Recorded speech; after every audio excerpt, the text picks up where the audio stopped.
Hello, fun learners. Today we are going to learn about present continuous tense. Do you know what the present continuous tense is?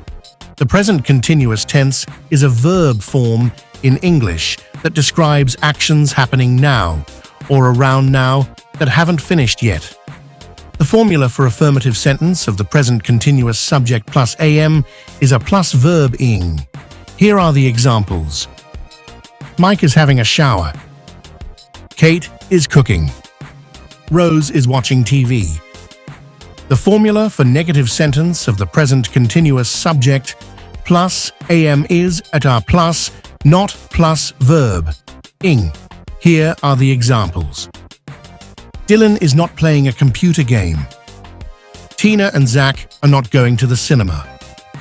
Jake is not climbing a tree. The formula for interrogative sentence of the present continuous am is a plus subject, plus verbing, and question mark. Here are the examples. Is Jake doing karate? Is Joe sleeping now?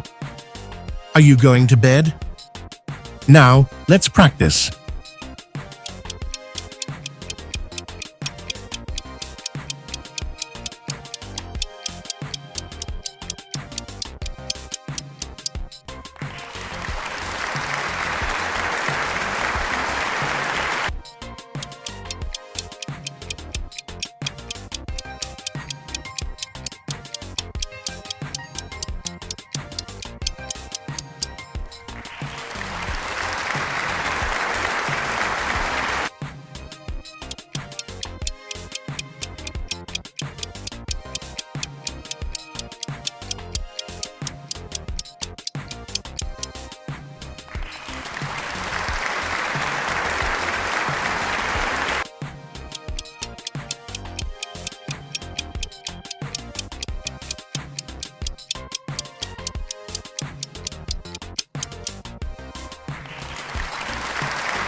That's all for today. See you on the lesson. Bye-bye.